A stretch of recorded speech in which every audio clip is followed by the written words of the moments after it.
Ladies and gentlemen, thank you guys so much for joining us. We are live on this lovely rainy day, May 17th, 2021.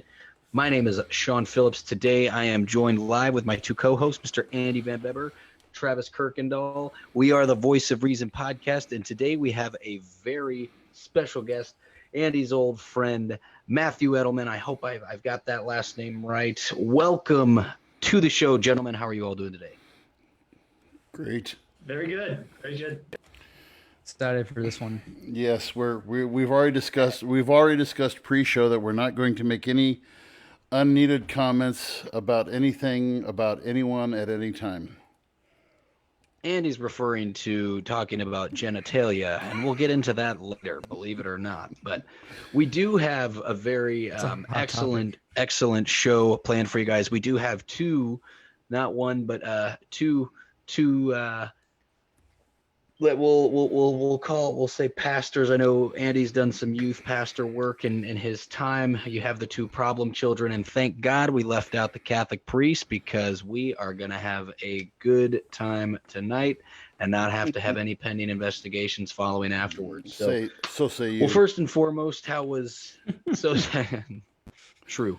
How was everyone's weekend? Did anybody do anything fun? Well, there was no projectile vomiting this weekend. That was good.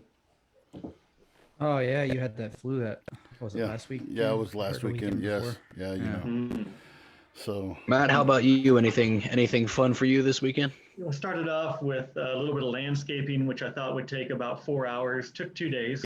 And as things progressed, the plan starts this way, and then it just gets bigger and bigger. But it looks great. Oh yeah. That's good. That's all that. Yeah. Yeah. Well, I'll give a little intro. My friend, this is Matt Eddleman. This is a college buddy of mine from my Hannibal LaGrange days. Matt is a chaplain at what hospital is it, Matt? It's called Norton Audubon Hospital in Louisville, Kentucky. Yeah, and so how long have you been doing that for now? Been a chaplain in various hospitals for 17 years now. I can't believe it. Wow. And Matt, I want to make him famous because, guys, I've always known this. Matt has been one of my closest friends for a long time, and one of the reasons why we asked him on tonight is Matt's never been afraid to call me out, and we have one of those unique friendships where we call each other out on stuff all the time, and we've been there for each other in our highs and our lows times. Matt and I both have been through divorce, and we've kind of carried each other through those times. And Matt has also called me a jerk in the times when I've needed to be called a jerk, and that's okay because that's why I love him and everything. But I wanted to make him famous. So is this like I now pronounce you Chuck and Larry? Yes, it is. It is. That way. It is. But I've also said I wanted to make Matt famous for another reasons, because this man is a comedic genius. I've always said so. One of the reasons why I say that, and I'm going to go ahead and bring this up here if I can. You guys will probably see. I'll unplug my headphones so you guys can hear it at home. But I'll bring the video up. This is we'll just play it, and then Matt, you can defend yourself later. How's that? Okay, sounds good. Okay, let's see if I can get this to work now. All right. Hey guys, another one of Matthew's marriage tips, Mother's Day edition. What is it that all mothers ultimately want on Mother's Day? Is it the card, or the flowers, or to be taken out to dinner? No, it's actually none of those things. What mothers ultimately want on Mother's Day is to be acknowledged for all of the work that they do. So the best thing, guys, that you can do for the mother in your life is give her plenty to do on Mother's Day. You'll see, for instance, that here at the house, I have done a number of things. There are vegetables here on the kitchen counter that I've left. These need to be washed and put away. However, they can't be washed just yet because there's a kitchen sink full of dishes that also need to be put away. On top of that, guys, I've been very thoughtful and have not taken out the trash because I know that on Mother's Day that's something she would want to do. But on top of that, I'm even more thoughtful and that the recycling also has to be put away. Guys, she will appreciate your creativity and desire to just let her do the things that she always does. Oh my goodness. She's going to love this. And so what you ought to do today is just sit back and relax and just let her do what she would normally do during the day. You'll see that I've left my shoes here on the kitchen floor, and she just wants to be acknowledged for the work that You're doing great, babe. You're doing great. I really appreciate it. She's going to be on her feet till about 9:30, 10 o'clock tonight, just doing things around the house. And it's going to be amazing to see. So, fellas, what you want to do is just sit back and relax.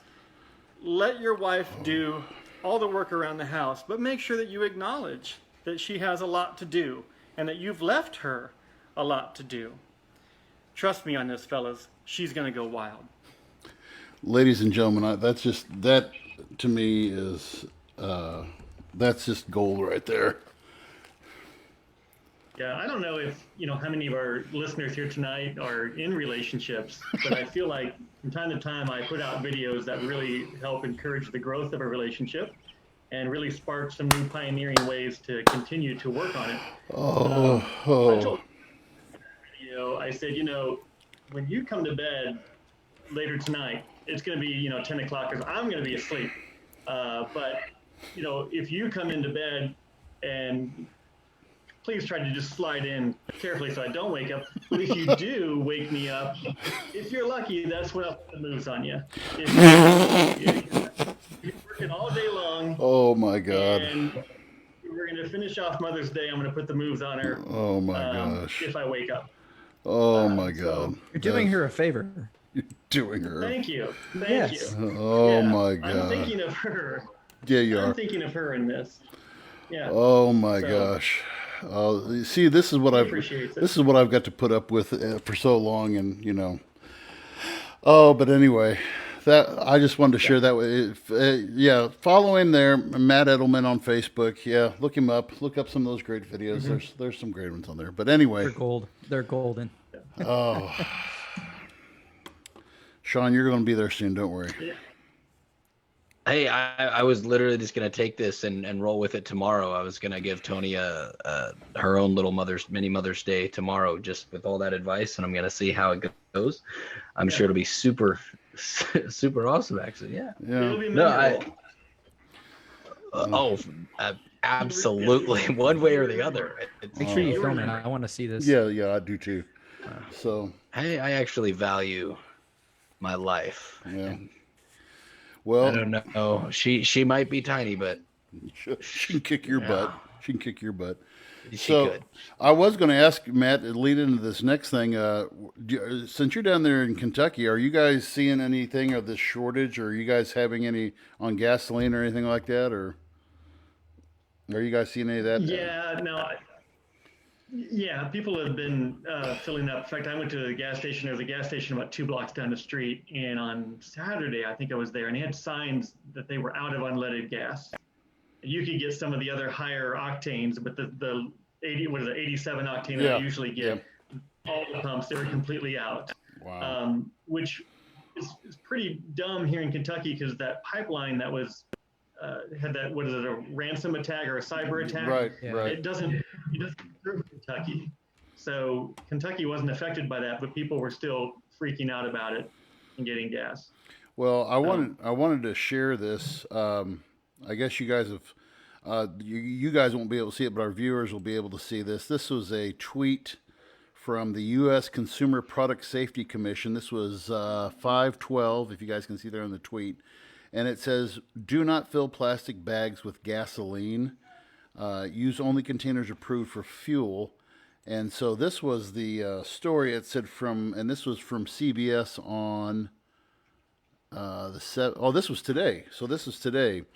It says officials are warning people not to pour gasoline into plastic bags amid panic over shortage of gas in southwestern states. The shortage comes after a massive hack of, like you said, Matt, the Colonial Pipeline, which supplies about 45% of the East Coast total fuel, by a Russian-based criminal group.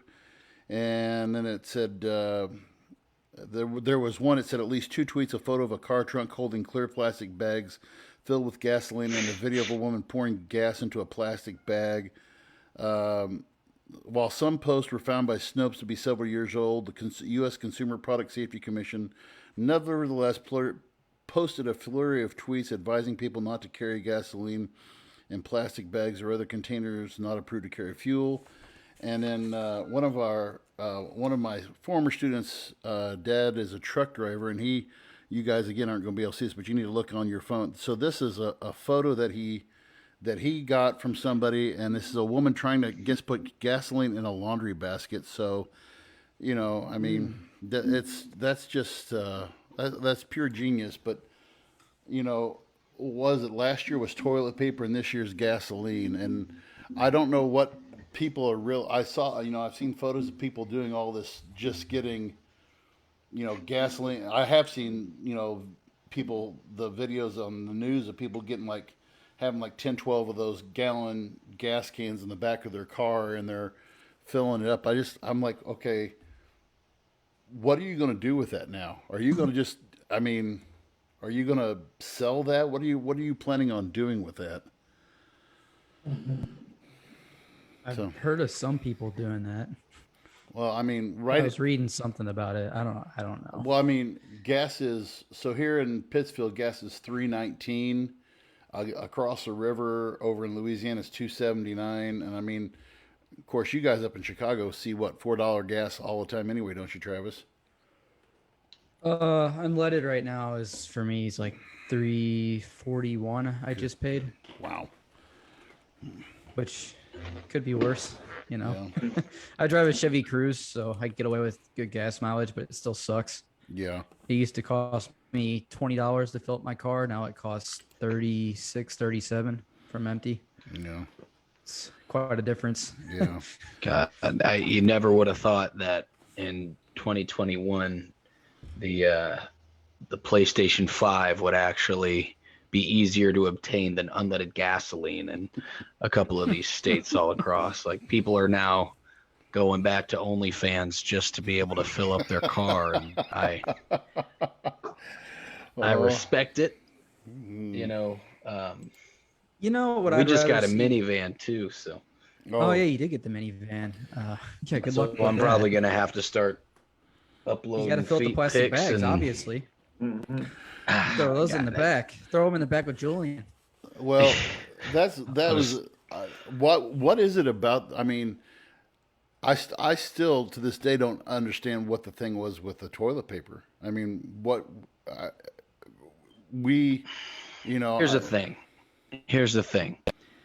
I don't think anybody cared that much about the cleanliness of their ass until it became apparent that this might be it. I remember when COVID struck, it was Lysol and toilet paper. Right. Oh, right. yeah. All right. Right. Now, I've been around the block, a few times, been to some pretty interesting places in my life where those two things would most definitely be a necessity in copious amounts of them. With that said, yeah, I never, to this day, I'm sure that there's some people that are still rolling with the toilet paper that they had. I mean, it was so bad, that when the toilet paper that's available at Walmart is worse than the Skillcraft toilet paper that they give to the service members, it's pretty dark times. Good old one ply, baby. Government issue. Man. Well, we had I do not miss that. I tell you what, I had one. I'm not going to mention names. I refuse to. But I had one student who said that his grandmother, and he actually showed me a picture of this from her garage, had bought over $1,000 worth of toilet paper, and this was last year. And I mean, it was right there. It was right before we got out for school. He's like, "V, you're not going to believe this," and he told me. I was like, "No, she didn't." And he showed me. I mean, it looked like a pallet from Sam's. I mean, just like a pallet, and I'm like, why? I mean, think of the convenience. Oh, I'm out of toilet paper. Let me just go out to the garage and grab it. That's what I'm about to say. Yeah, you could have diarrhea for 3 years straight and never have to worry. Oh, heck yeah. Your Christmas shopping can be done. Just go get you a roll of toilet paper. Merry Christmas. There you go. You know? So I think we all agree what we should do immediately following this. Let's go to the local Walmart, buy at least one pallet, and just stock up. Let's just do it. Just historically speaking, you guys do know that this happened once before in 1978. Johnny Carson, for those of you who don't know who Johnny Carson was, he was the Tonight Show before it was Jimmy Fallon and Jay Leno. He had made this joke about, it was like, I forgot what it was. We were going through some crisis with some country, and he made up this story. It was a joke about people going out and, buying up toilet paper. And after that show, there was a nationwide shortage of toilet paper, and Johnny Carson took full responsibility for it. No lie. Look it up. I mean, look it up on Google. Google it. I didn't know about it till my wife told me about it last year, and I was like, how come I don't remember this? And then we Googled the clip, and it was I never heard of it before.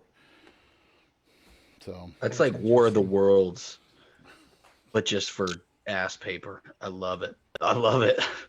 So it reminds me when I see people putting gas in plastic bags and the toilet paper and all of that, it reminds me of that scene in Men in Black where Tommy Lee Jones and Will Smith are talking, and Will Smith says to Tommy Lee Jones, why don't you just tell people that we live among aliens? And he said people are smart. And Tommy Lee Jones says, no, a person is smart. People are dumb. And I think about that when I see someone doing something like that. Well, a person is smart, but people can get into this herd mentality where we just panic as a collective, and critical thought goes out the window. That's just it. There's no critical.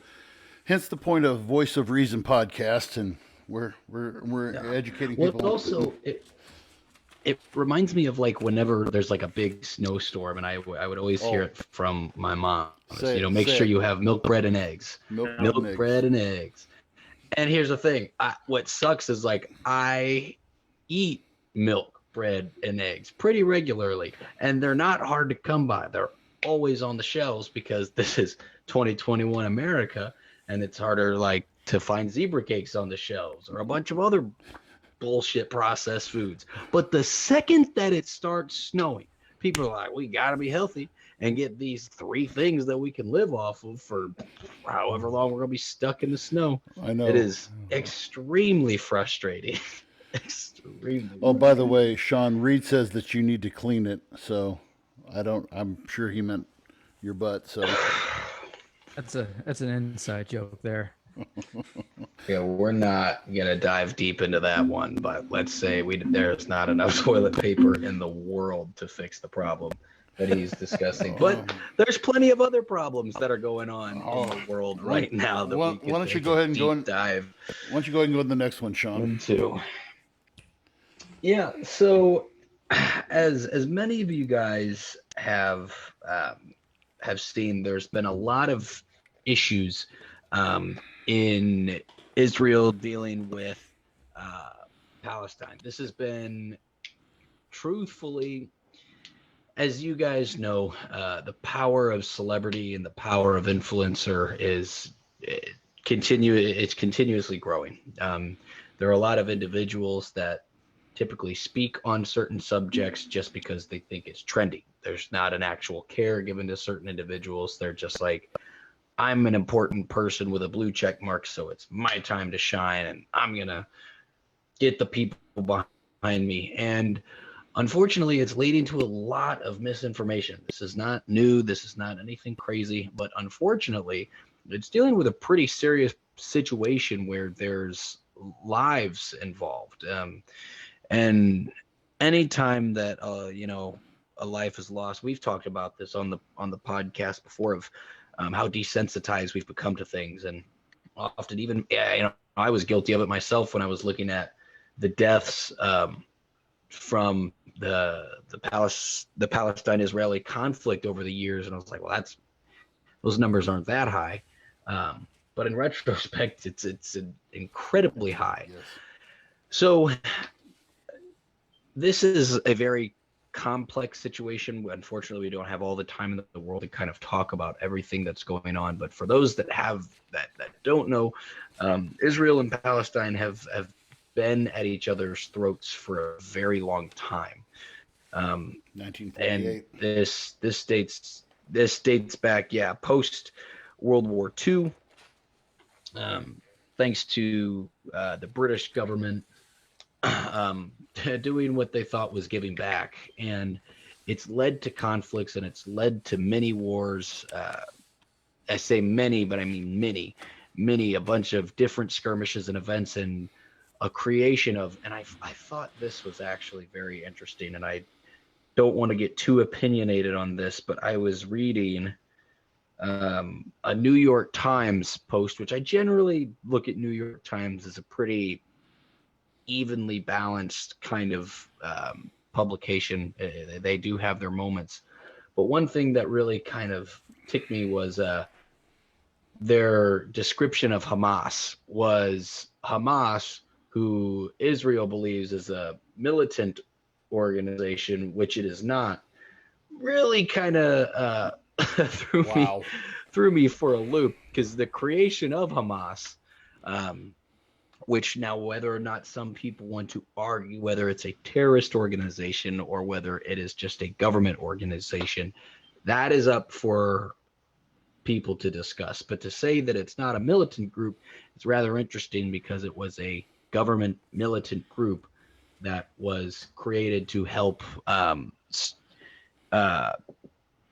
take control of territories in Israel. But what has started recently? Okay, why is it getting hot all of a sudden? Okay, from what I have been able to find, tensions have been extremely high. Naturally, it had eased up a little bit with the Trump administration, when President Trump actually moved a U.S. embassy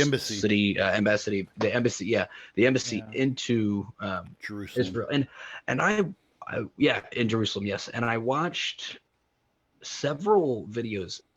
One thing, and I apologize, because I will kind of go back and forth with a lot of things on this topic, but it's very complex. But one thing that I saw that people, mostly Americans that are very opinionated about the situation, whether or not they are completely on one side or the other side, was, let's not forget, these are actual individuals. There are actual people who have feelings, that actually care about what's going on, that live in this area. They're not just people that are on the internet seeing what's going on and having an opinion about it. But there are a lot of individuals from there that are, in their 20s, in their 30s, that the way that they speak, it's really kind of weird, because I listened to a couple Jewish individuals. One was a gal that had actually migrated to Israel from Germany, because even in 2019, she was still the victim of racist remarks and being out and about in Germany about her Jewish heritage. So that's still one issue. But she came to Israel because Israel is there. It's as a collection for the Jewish people, right? And she wanted to be there, and now is torn because she's realizing it's not as safe as she once thought it might be. And that's because of the ongoing conflict between people that are Jewish and people that are Arab, that are trying to share this holy land. Well, if I could say something here real quick, Sean, when you bring back, please chime in. If you go back to 1947, when the state of Israel, and like you said, it was just to give people a backstory here, it was kind of a, I don't want to say payback but Britain gave that territory, I guess, to the UN, and then the UN said, okay, here you go, Jews, here is a homeland for you. and I showed this video to my kids. You do a YouTube search. It's a video by Prager. It's called PragerU, and this guy does a lot of history teachers love PragerU because it gives a lot of complex issues into a like a 4 or 5 minute blurb. And basically, how he explained this was, I mean, the Muslims are, like you said, the Muslims say this is our holy land. And the Jewish people say this is our holy land, and both of them kind of have a claim to it. But when you look past in history, there has been a Jewish kingdom in this area 3 separate times in history. Okay, so and the Muslims have, in the times when they've never established a former kingdom, but they have some of their holy sites there. And so then basically what happened then after Israel became a state in 1947, you had Egypt, Syria, it was called Transjordan at the time, which is Jordan now, and Lebanon attack Israel, and they withstood the attack. And what ends up coming out of this, Egypt, Syria, Jordan, and Lebanon meet then in, I believe it was in Switzerland, and they issued what they called the 3 no's. There was going to be no peace, no recognition, and I forgot what the 3rd no was. But what it came down to was Israel was able to make peace with Egypt by basically giving them what the area is called the Sinai Peninsula, where the Suez Canal is at, an area that is rich in oil. And so they worked out a deal with Israel. They worked out a peace deal with Jordan, and then they worked out a deal with this group called the Palestine Liberation Organization, which was led by a guy by the name of Yasser Arafat, who passed away, I think, 2005, something like that. And what they gave the Palestinians was this area of what's called the West Bank, which is basically western territory of Jordan, right along the Jordanian border there on the Jordan's West Bank. And then they have what's called the Gaza Strip, which is in the south, would be the southwest corner. Well, and that now you're getting where Israel is now letting Jewish settlers move into these territories. And this is, I think, part of the escalation. Like you said, the other part of it was when Donald Trump moved the U.S. Embassy to Jerusalem, and basically what that was saying, and Jerusalem is like the Berlin of the 80s. Jerusalem is divided into West Jerusalem and East Jerusalem. East Jerusalem is part of the occupied West Bank, and that is, again, where the flashpoints are at right now. And so, like you said, there is a lot of give and take on these issues and it's really, America is one of Israel's allies, but you want to play peacemaker, but at the same time, like you said, Hamas is not making it easy by doing all these suicide bombings and all this other stuff. Correct. And that's kind of where a lot of the issues lie. Is there's a lot of, I wouldn't even call it muddy water. There is an issue, the huge issue. And again, what we don't understand here is because we just don't typically see things like this in this fashion. This is a holy war that dates back. Okay, these are people that, regardless of what we might believe here, are very entrenched in their religious beliefs, so much that they believe that this is their land. Okay, and that's where a lot of this conflict has really kind of been boiling in the last couple months, is because of there are homes that have Palestinian home owners where people from Israel are going into their homes and claiming them and kicking individuals out of their homes. So this had really kind of started to take a shift where tensions were getting high.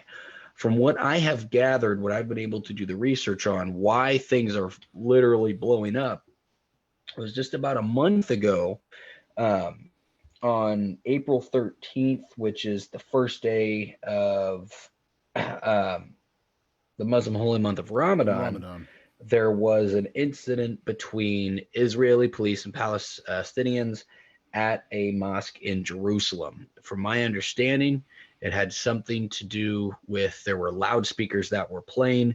The Israeli police went and physically cut the cords of these loudspeakers because the Israeli president was delivering a speech at the Western Hall, a sacred Jewish site that is below the mosque, and the Israeli officials were concerned that the prayers would be drowned out.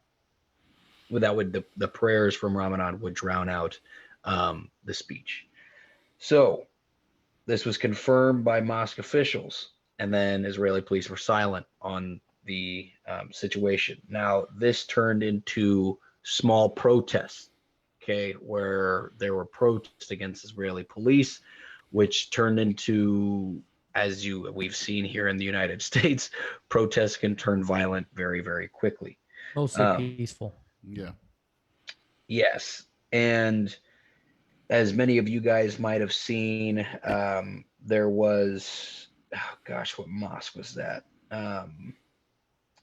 Shortly following, there was that incident at the mosque there where there were like flashbangs going off on the inside, and people were getting shuffled out, which has now led to Hamas just launching rockets into Israel. It's become a very messy situation. Where at this point now, I think the last thing I read, it's something confirmed of the people that have died, I want to say 45 of them were children. It's getting extremely messy, and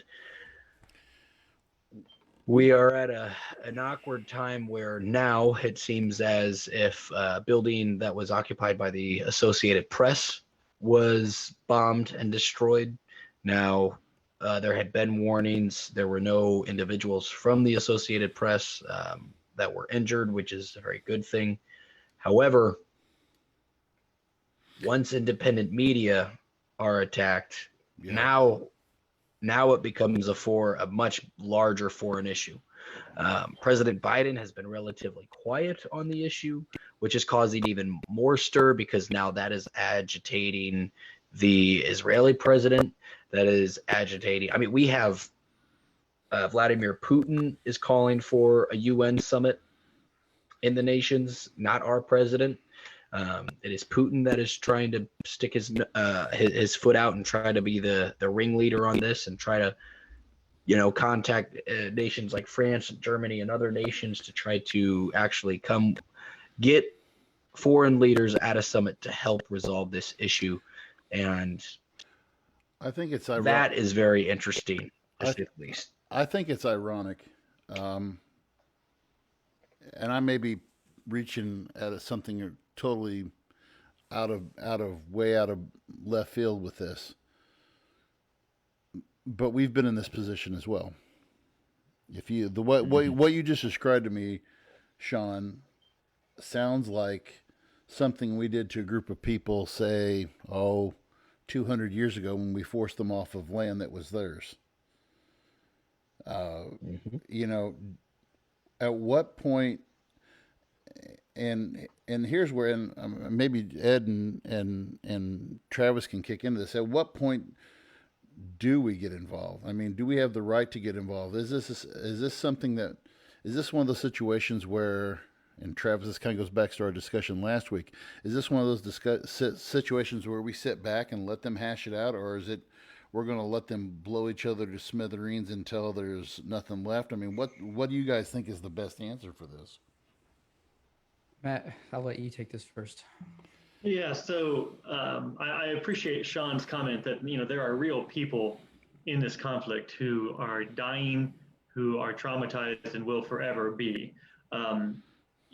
Speaking from my own experience of just growing up in Iowa, in a conservative evangelical family, all I heard essentially were pro-Israeli things. We're pro-Israel and all of that. And then, as I've grown up and kind of been able to look more on either side, you realize this conflict has a lengthy history. Both sides have done atrocities to each other and continue to do so. It's all ugly, right?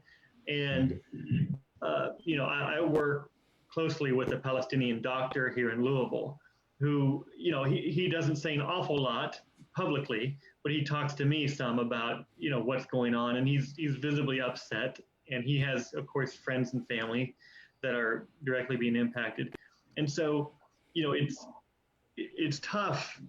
And I think it's a good exercise, no matter where you find yourself on this issue or any other issue, to look into the eyes of someone and hear their experience, especially when you're not familiar with their experience. Like I'm with this doctor, I'm learning so much about his perspective, and I may not agree with the politics of that side, but I can certainly see his pain and know that's real. And so I think that any kind of reaction to this has to take into account, like this is lengthy, in atrocities on both sides. I think, Andy, you bring up a good thing about, we've done this before, we've seen this before. It's kind of like, online, I had read someone who posed a question, well, who owns Israel, right? Who owns the West Bank? Who owns Gaza? And the question was put back on the person and said, well, who owns America? Do we own America, or is it the Native Americans who were here before us? And you could go through almost every country and say the same thing. Australia, who owns Australia, right? Is it the Aboriginal culture that were there before Western civilization came in? And so you can kick this can down the road, and it becomes pretty clear pretty quickly. The answer is not, it's not easy to come to. Right. Yeah. Travis, what do you think? He made a really good, I think we all agree. We kind of touched on this last episode about the, desensitization. I butchered that word, but you know what I'm saying, of like just human life being lost. And I'm not informed enough on this entire situation to really give my perspective on who I think, because we don't know, like who does Israel belong to? This issue dates back so far, and there's been, and it's he made a really good point, Matt, about there's been atrocities on both sides, so you got to acknowledge that, and you ask, okay, so who do we support? Do we support Israel? Because have they really been the good guys in this whole situation? If you look at the history of everything, yeah, you brought up a good point too about we were raised to believe that, pro-Israel, if you come from that background. And again, it's just, this is a really complex situation. And if you come, looking at the videos I saw, you see those CRAMs firing off of those missiles up in the air. That's not a pretty sight to see. No. Well, and if you come from the generation that Matt and I come from, we were raised, I don't know if Matt remembers this or not, but we were raised in time of before they flew airplanes into buildings, to see a terrorist take over a plane and hold hostages or blow up a plane. I still remember back in the 80s, it was Pan Am Flight 103 that was shot down over, it was a missile or a bomb on board over Lockerbie, Scotland. And Libya, the Muslim Libyan organization took credit for it. And I remember the very next day Reagan going over there and bombing the holy hell out of Tripoli, and just stuff like that. And what really, it's amazing, and I could probably draw a little bit from Matt's theological side here, but when you say, okay, if you were to sit down a Muslim and a Jew and say, okay, who do you trace your heritage back to? Well, our father was Abraham. Okay, well, no, and they're both right. If you trace back to the Jewish faith, and they can go all the way back to Isaac, okay, and the Muslims can go all the way back to Ishmael. Ishmael was basically forced out into the desert with his mother, and those people became the Bedouins, who would later become, nomadic traders, who Muhammad was one of those people, and then you go from Isaac's side, and the people who were given the quote unquote promised land, which was the land beyond, the river, and so they both have. I mean, it's one of those things. I don't think that it's truly cut and dried where you can say, hey, it's Israel, or no, it's the Muslims. It's, they both have a heritage, they both have a connection to this land, and I don't think this is going to be one of those problems that are going to be solved at the end of the day with somebody being happy. I'm just curious what the U.S. response is going to be. I mean, Sean's right. I mean, our president's been really quiet about it, I think, and I don't really know how I feel about that yet. I just don't know what we do. I don't know what the answer is. Thank God I'm not the one paid to make those decisions. Well, it's kind of weird. There's a lot to this. It's when we went from a megaphone mouth to a deaf mute in the White House. So I mean, it's kind of hard to have the balance between both of them. And when I look at situations like this particularly, it makes me think of a lot about kind of religion as a whole. Like, we go back and really wanted to dive deep into like some certain things of it. It's one of those unfortunate truths where, even myself as a religious individual, we look at a lot of the conflicts and horrors throughout history, and oftentimes it comes down to the disagreement about religion. Look at like the Crusades, and just think like that. when I look at the Crusades, I think of, that was how the Holy War was fought at the time. But I think of, what if the ideology that was had during the Crusades happened in today's time with the technology and the weapons that we have today? It would not be very good at all. And so when, here in the States, when we have luxuries, like we had protests and things got messy, but we don't have, thankfully, we're at a point right now where Republicans, Democrats are not bombing one another. But whenever we, I often hear a lot of people talk of like, that's a mess in the Middle East, and that's Muslims for you, and whatever they might say. But it's like, look at some of the other incidents that we have here in America. Like, look at like Jim Jones, Jonestown, right? Didn't blow anything up, but 900 people died because of religion, because of a cult religion following. So to say like it's just one side or the other side, like, people go crazy and passionate and do crazy things because of their beliefs. Like, this is not new, and it's just weird. 2021 is a weird time for a holy war to really start to light the fire and get going again, because you look at what we talked about on the podcast, not too long ago, was Lil Nas X giving the lap dance to the devil. It's just funny times we live in, my friends. Well, I guess we could make the greatest transition in the world from that to our last topic of the evening. Well, the greatest transition that ever happened in the world was Bruce to Caitlyn Jenner. I don't want you to forget it. I teed that up for him, and he just knocked it right out of the park. Thank you, Sean. I thank you. Yeah, I just knew you were going to say I that. knew he was, and I was like, as soon as that came out of my mouth. So, no.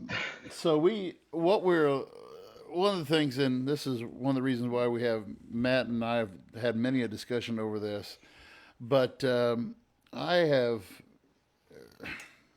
the talk right now, of course. The talk right now is, of course, whether or not to raise minimum wage. Minimum wage has not risen since 2009. I actually went to the Congressional Budget Office's website, and these guys are supposed to give the straight. I got And by the way, thank you to all. I actually have printed out right here just to show. I've got printed out of all the comments, and we got tons of text and everything this week. You guys won't be able to see it, but I'll put up the poll here real quick. We put up a poll this week, and it says, "Do you think minimum wage should be raised?" You guys will see it here if you guys are watching on the feed. We had over 150 responses. 79% said no, 21% said yes. And so, Matt had brought up a point to me in one of our discussions, one of our hundreds of discussions about, okay, so does minimum wage, I can't remember exactly how you said it, Ed, just jump in any time, but the buying power, is it closely related? And and now as I've done some research, and I'm reading, and this was a 15-page report that I read from the Congressional Budget Office, and the Congressional Budget Office puts out worst case scenario either way. And what they were saying was, and I found this to be and this was the point that Matt had actually said to me, I think we brought up something like this: minimum wage stop meeting cost of living increases. I'll let you guys guess. When do you think the last time minimum wage met cost of living increases? What year? Give me just... It would have been like the 90s or something, wouldn't it have been? Maybe. Was it, like hang on, 80s, earlier 90s? or later? Earlier or later? Earlier. I'm going to say 19, whenever we went from the gold standard. Oh, that's my You're guess. very close. You are very close. 1968. Wow. 1968, and I was quite surprised by that. And this was, so here's the, so basically, and there are people who have said both ways. I'll just go ahead and go with the argument that this is the argument that I kind of tend to lean towards. And this is where, and Matt, please jump in at any time. But this was, my source for this was Investopedia, I believe is what it is. Yeah, Investopedia. And they're kind of a think tank. And it says, raising the minimum wage has been attacked on at least two fronts. First, economists argue that such a minimum creates an artificial floor in the labor market, which can cause distortions and inefficiency. The rationale is that a free market for labor someday may be willing to work a job for, say, $10 per hour, but since government mandates say at least $15 per hour, that workers cannot competitive bid lower for the job. The second argument is that employers forced to pay more in wages will end up hiring fewer workers, which will actually lead to higher unemployment as those workers are unable to be hired. And so with regard, and this is something from my college days. So basically what you have then is this is called wage push inflation. And according to this, in order to maintain corporate profits after an increase in wages, employers must increase the prices they charge for goods and services they provide. That's the one side. And then when you go to the other side says, according to a recent piece of economic research that examined the effect of prices on minimum wage increases in various states in the United States from 1978 to 2015, they found that a 10% increase in minimum wage only accounts for about 0.36% increase in prices, which kind of surprised me. But I don't know. What I've been taught and what I've been raised to believe, I guess, but of course, Matt and I went to a very, very, very, very, very conservative college that, that their talk is, okay, you raise minimum wage, you're going to see a raise in prices. And Matt, what was your argument that you were kind of saying to me about that? Well, for me, it's more of a human rights issue, right? Like, I get into this with my father-in-law, who is a pretty right-wing Republican person, right? And we're on opposite ends of that spectrum. And he will say to me, well, how much is the person that's flipping burgers, like that skill? How much is that worth, right? And so that's where he comes at this from. For me, it's a human rights issue. If we live in this country and we say that this is the land of opportunity, but then you give someone a wage who at $7.25 an hour, making less than $15,000 a year, that person has no power, right? People who have power are the wealthy people. And so someone who's working for $7.25, maybe they have a family, maybe they have other things, they have no power to make their lives better, right? I know we want to say, well, you could go to school and you can do all these other things, right? And that's not possible for a lot of people, right?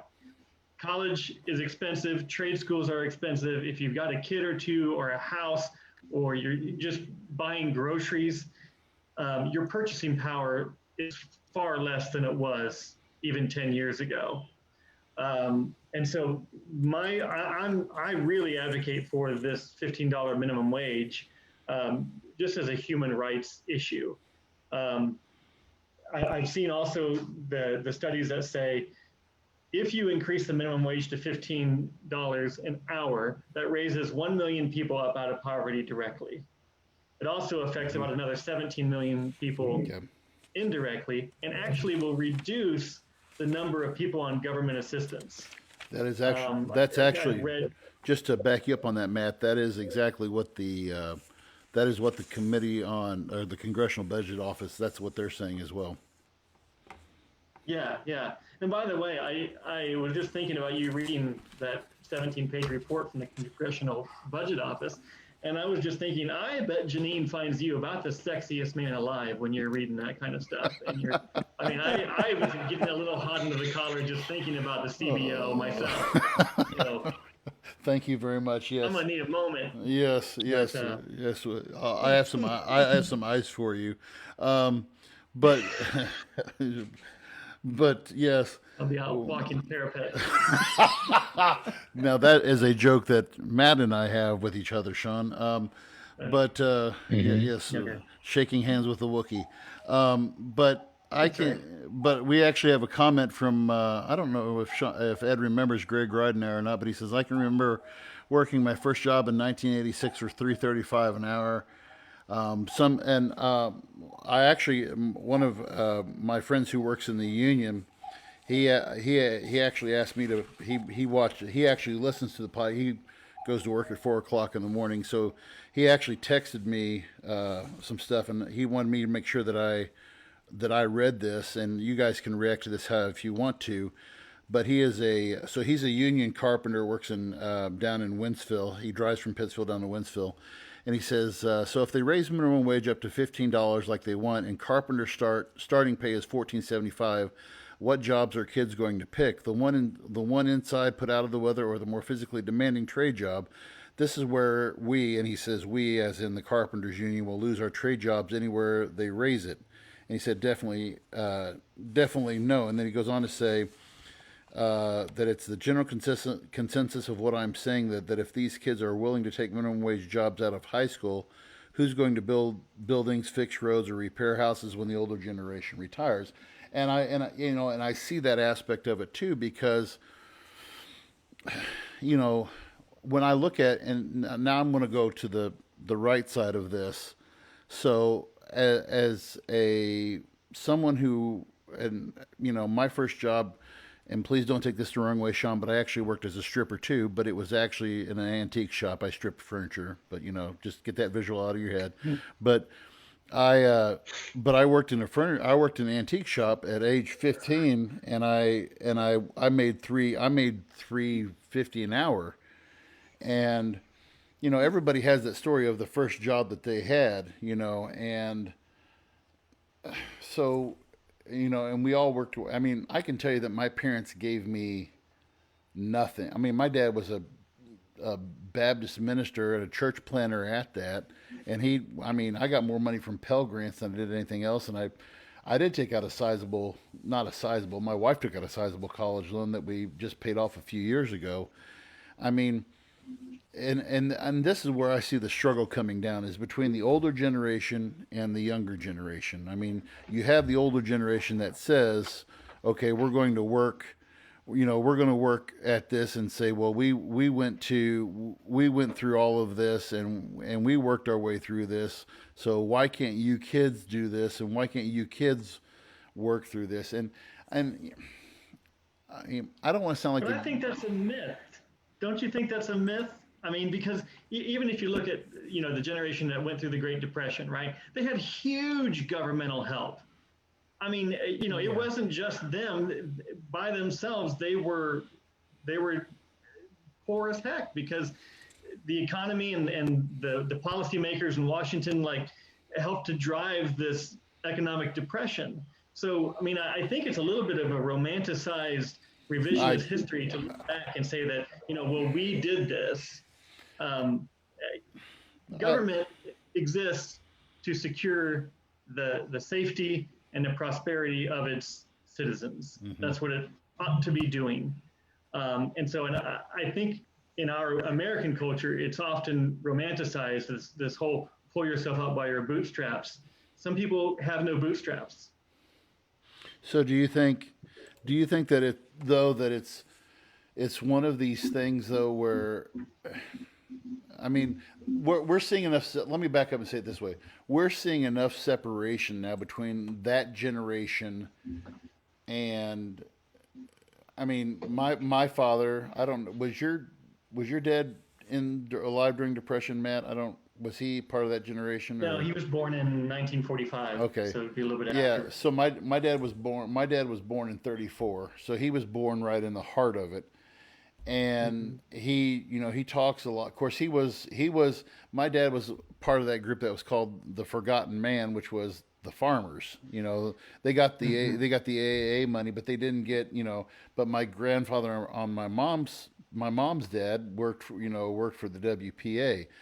And so I look at what minimum wage, from a historical standpoint, what minimum wage was designed to do, because we came from a time where you had the big businessmen. One of the books that I have my kids read during the year is The Jungle by Upton Sinclair, and he talks about how the meatpacking industry in the late 1800s and the early 1900s, and then all the crooked Chicago political machines, and how they were all working together and paying people, a quarter a day, and kids 10 cents a day, and there was, in a time when there was no minimum wage. And I look at that situation, and I say, yes, so there needed to be some government regulation to come in and say, all right, we're going to make it to where here's your flat rate. You have to pay at least this, okay? Now, that was, again, like you said, 1930s, 1940s. And I think that now, since then, we have become more specialized. We have more specialized industry. We have more people who can say, okay, I can go work, as my friend said here, I can go work as a building framer, and I can start as a journeyman at $14.75 an hour, $15 an hour. But now, when we say, okay, when you yes, you're going to raise people up from poverty. I do agree with that. You'll raise some people up from poverty, but then you look around. Then there's the rest of the people who have went to college, who have gotten their degree, who have gotten, I've spent close to $25,000 and that was 1990s money, but to pay for a college education.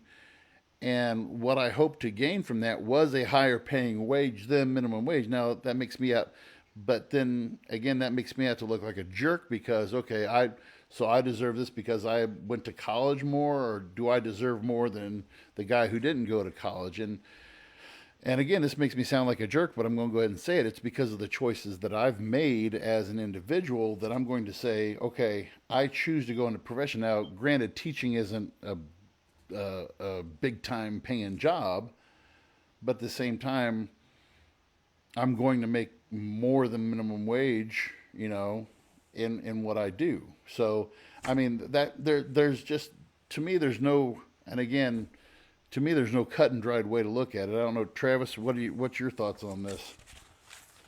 I want to make one comment on the guy, friend of yours who worked Carpenter Union. You said? Yes. From what I've seen in the construction field versus your typical job at McDonald's or Whole Foods or something of the sort, Yeah, I can speak from my experience. If we're saying minimum wage is at 15, I'm not making much more than that. However, if I stay in this industry and learn more, within 2 to 3 years, I'm going to be making significantly more money. And I think that goes back to people have a little bit more patience in your field. You're not going to start out making foreman money. Like, you got to learn the job to get paid for the skills required. Just speaking from the construction standpoint, like, you got to do your time and learn the job to make more money and make a career.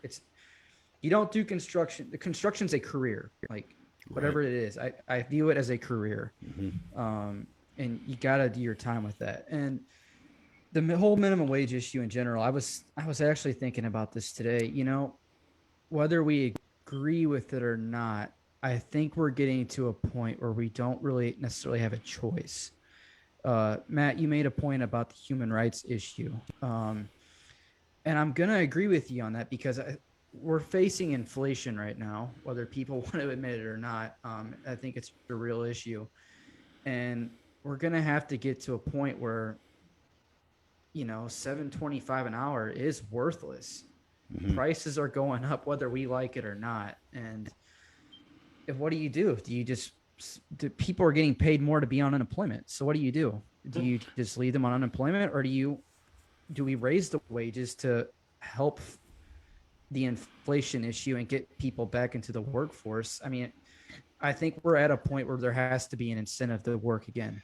Well, I was reading, I subscribed to this newsletter talking about the markets and stuff, and Taco Bell just did they're doing like a hiring party at certain locations where they're literally having people come in, starting out $15 an hour and trying to get them in with full benefits and a bunch of other stuff. And it's just there. I think we're at a point where it's just not necessarily a choice anymore. Well, we did have inflation. We did have one of our listeners just commented, and he said, "Bingo! Why work a job for $16, $17 an hour when you can flip burgers for 15?" And again, and you mentioned Taco Bell. So when I get to drive Uber and Lyft, I get a variety of different customers in my car. And I remember during COVID, I drove a lot during COVID last year, and I drove this one gentleman to Chick-fil-A. He worked for Chick-fil-A, and I took him in and I said, "So, what's it like working for Chick-fil-A?" He said, "Honestly," he said, and this guy I'd say was probably in his 20s.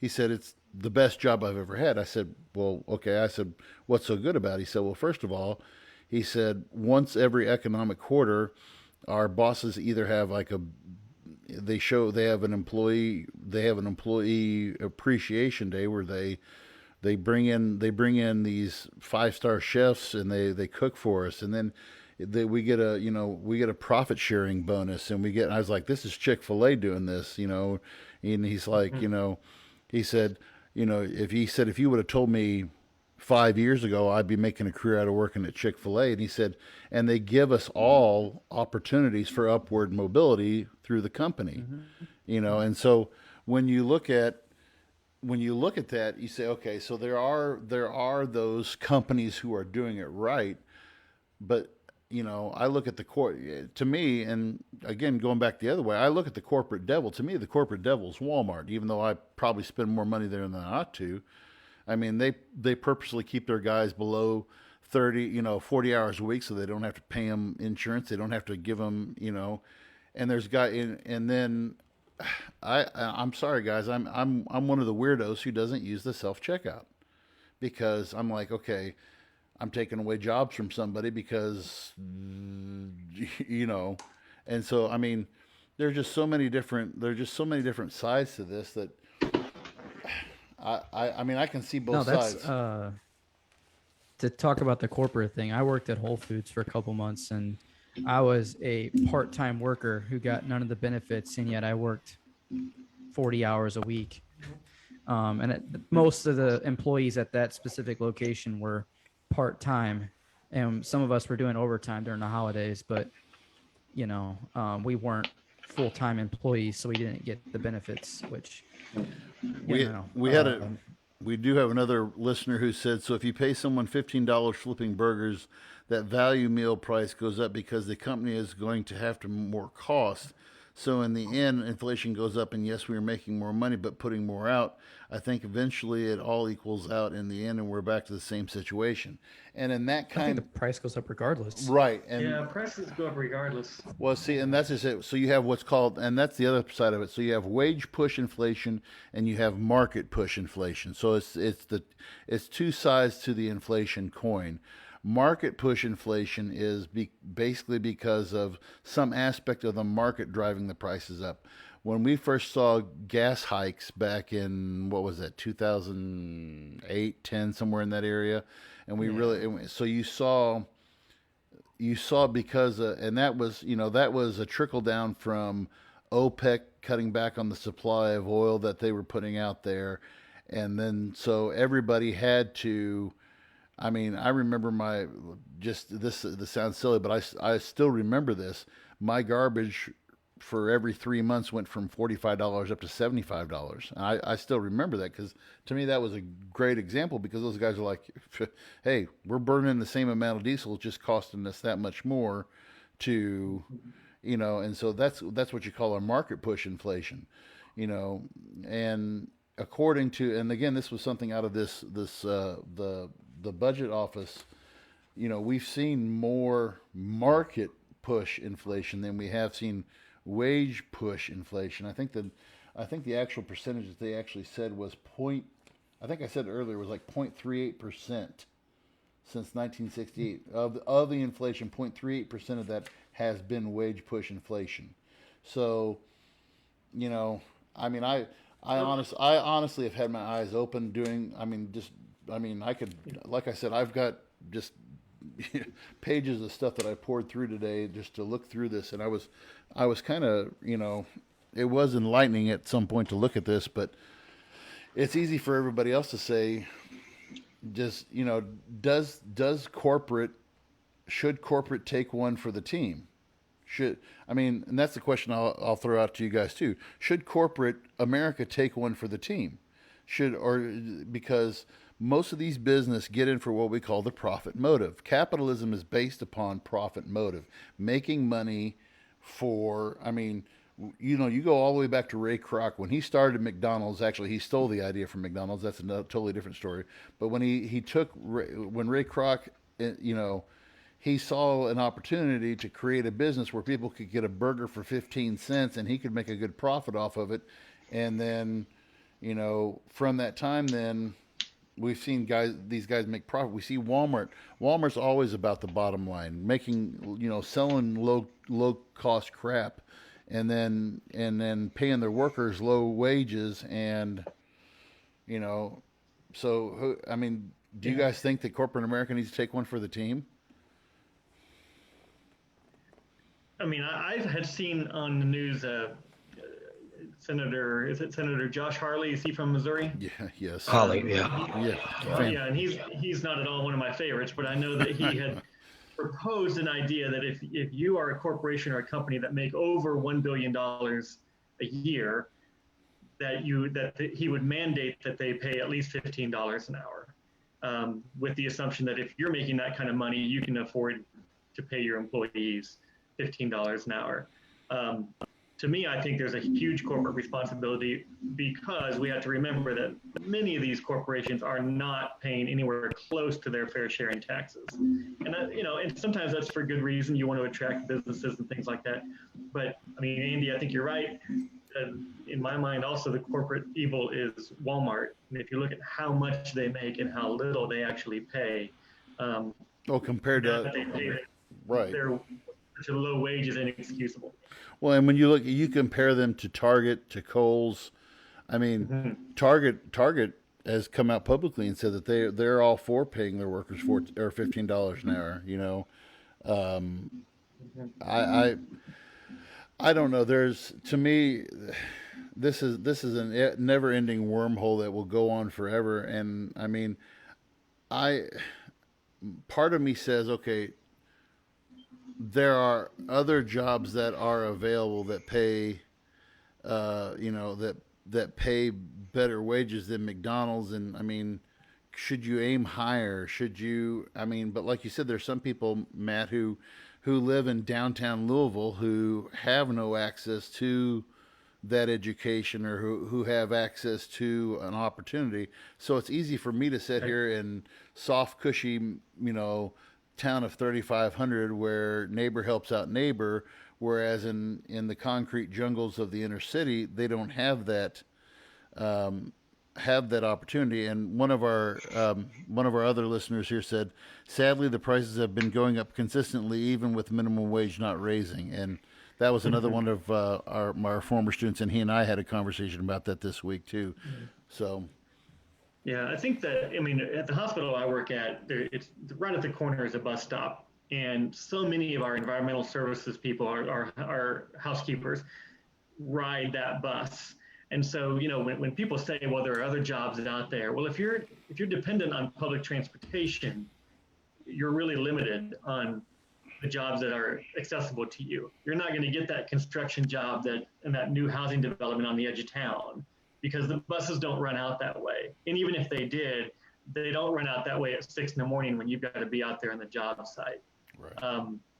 And I want to talk a little bit about, Dylan Butler talked about why work a physical job for $16, $17 an hour when you can flip burgers for 15. So I think what Mr. Butler is getting at here is a supply and demand argument. That if I'm supplying a $15 flipping burger job, why would you demand the $16, $17 an hour construction job?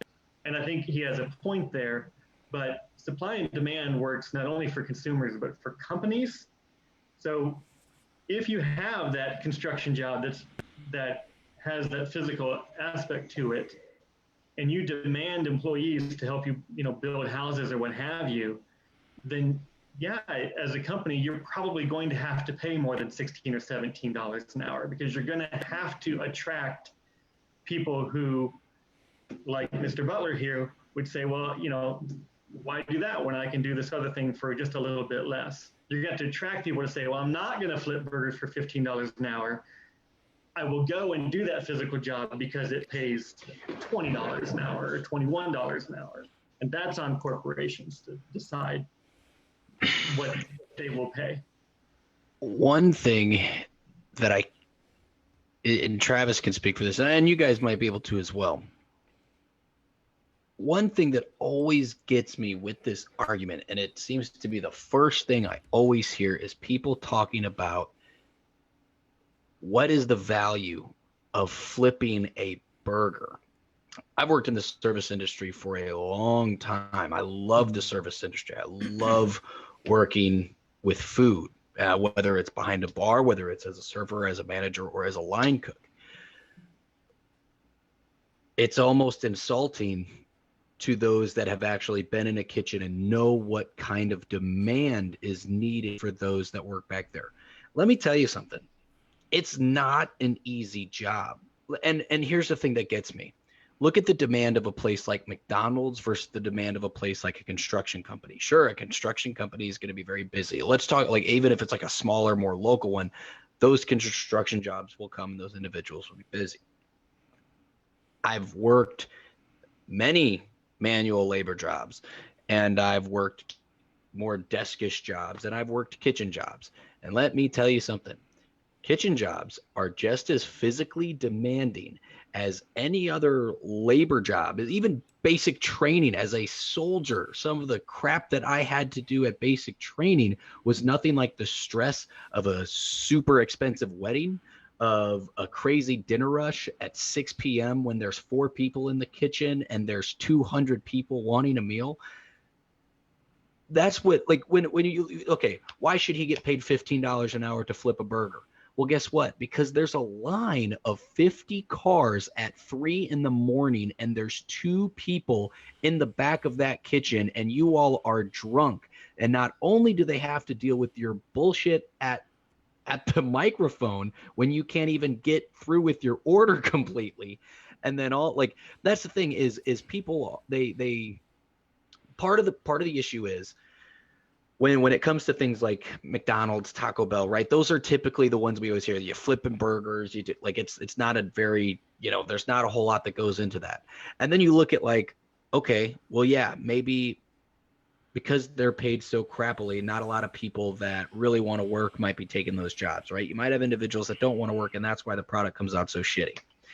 When I went to Poland, the McDonald's in Poland was at the mall was the best McDonald's I have ever been to. It was the cleanest.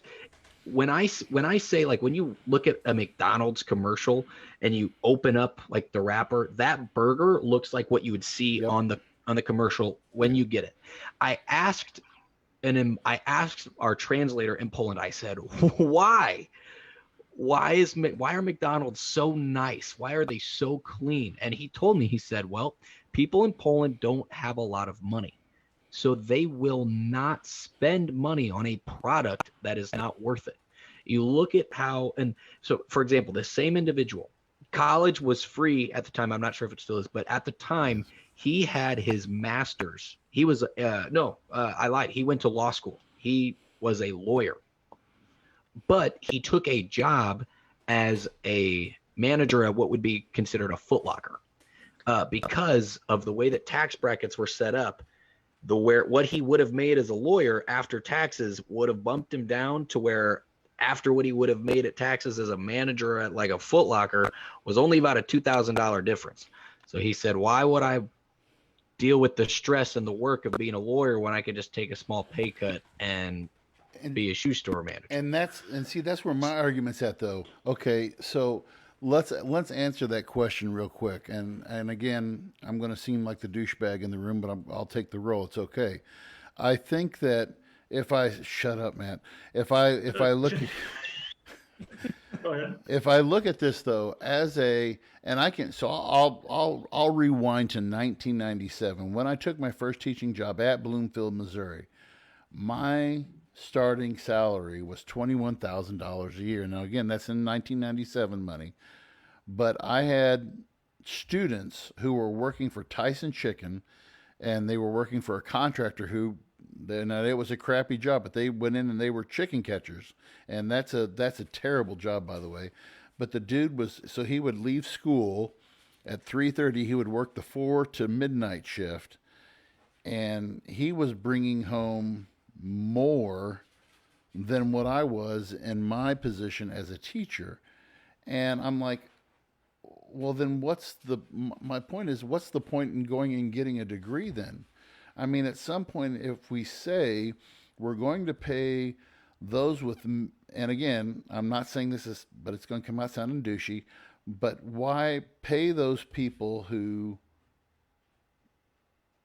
do a job that requires minimal training a higher living wage than those of us who went and if you want to look at it this way, wasted our money on a degree or a master's degree. I mean, I have my master's in education, and it's taken me a while to get to where I'm at now, what the money I'm making now. I mean, it's taken me 25 years to make it to where I'm finally at a point where I can say, okay, I'm living somewhat comfortably. I still have my bills to pay. I still have, I'm not rolling around in a Cadillac Escalade by any means, but at the same time, I make wise enough choices to say, okay, I'm going to spend money on what I know I can afford. I'm going to, and I understand that though, with people who are working 2 and 3 jobs, it's hard for them to do, and I get that, So, I mean, there's just so many different ways to look at this, and I'm not saying I don't have sympathy for those people, because I have friends who work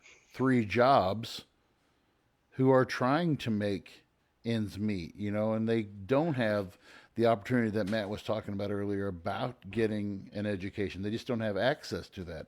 And so, I mean, sadly, I don't have a solution that I can offer that says, hey, this is going to be the fix-all of fix-alls. Well, two small things I wanted to chirp in. One thing that Matt said earlier that resonated with me, because it's a huge issue here in the United States, is the lack of an effective and inexpensive public transportation system in America is killer. I know like big cities like New York, Chicago, California, they have more means to public transportation, but look at the state that a lot of them are in. I mean, the infrastructure is literally crumbling and there's not money being funneled back into the infrastructure to fix. Like, go anywhere else in the world and look at public transportation. It's almost weird that people like when they talk about like Americans, like, why does every American have to have a car? Like, why do you have to have a car? And we're like, well, because like the ideology of taking the bus sucks is like ingrained into a lot of Americans, like that it should, like, it's embarrassing, and it's really not.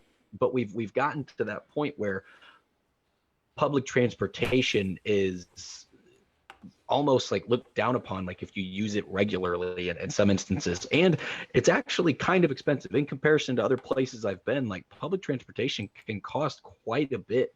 Even like day passes or season passes can get really, really expensive, especially for someone who might be struggling along and is, trying to just get to work, but it's hard to shell out, cash for a bus pass. But when it kind of comes to the education thing, and I know this is like a little bit off topic, different kind of topic than inflation of minimum wage, but when I look at like the argument of should college be free or all that stuff, or repay student loan debt, it's one of those things. Like in the military, we have like what's called a low density list, where if you score high enough on a test and you take a job that is needed, you can actually get more money. That's a potential thing we have. We give bonus money to individuals like that. So I love, like, the argument I always hear is, I shouldn't have to pay for your liberal arts, feminist, underwater basket weaving, degree. And while I agree we shouldn't just be paying for any kind of degree, I think it would be nice if the United States had more of an incentive, or some kind of, whether it's a state regulated or federally regulated program, that would actually offer like, hey, these are some jobs that we need that are high paying, whether they're in tech, whether they're in the med field, where we can kind of boost individuals to, like, go after and get that kind of school. We all know teachers are underpaid, which is ridiculous, because teachers, what people seem to forget is teachers are not just teachers in today's society. They're a lot of people's parents too. And so there's a whole bunch of a mess, but I see and I understand completely where it's frustrating, where if minimum wage was to go up, then it's like, well, what about some, individuals that are on like salary, or, now it becomes, now there is muddy water of, okay, this is a college educated individual who became a teacher, and now they're making less money than the high school student that they're teaching, who works 30 hours a week after school at Walmart. There's a lot more, discussion that needs to go into it. There's like, okay, well, maybe our teachers underpaid, are all these other positions, our police or firefighters, are these individuals underpaid? If all of a sudden we take, anyone off the street can go and start to make more money than someone that had to invest in their education. It's just a big old clump, and I will stand by it. The legalization of marijuana will fix all problems. But unfortunately, that will not happen today. No. Thank you. Yep. I think it's a good spot for us to end on. I don't want to end on it, but yeah. We could definitely revisit this topic 120 times, and I definitely would love to have Matt on again soon, definitely to help dive deeper. But yeah, to all of our listeners, thank you guys so much for giving us a listen this evening. I know there was a bit of rambling and jumping back and forth tonight, but this is definitely one of those topics that, again, it could be had around a campfire and it would last all night long, just throwing that discussion out there. So, gentlemen, is there anything that any of you guys would like to add before we wrap things up here tonight? Thank you, Matt, for staying up past your bedtime. I know it's 11:30 there on the East Coast, but oh yeah, be sure. I'm often out till 2 a.m. just making it happen. You know what I mean? I'm just out there. Be sure the that ladies hear that I'm a chaplain, they just come in, just droves. You know what I mean? Yes. You don't know because you're not. But I mean. Hey, he's got that Joel Osteen kind of money. That's true. No, seriously. Gentlemen, it's been a pleasure to join you all. I love the podcast. Be glad to join you all anytime. Thank you very much. Thank you. Thanks, Matt. We appreciate it, pal. Awesome. Thank you. And again, for those that are listening, please feel free to listen to us on Apple Podcasts, Spotify, Podbean, right here on Facebook and our YouTube page, The Voice of Reason Podcast 2021. Thank you all so much, and we cannot wait to talk to you guys next week. See you guys.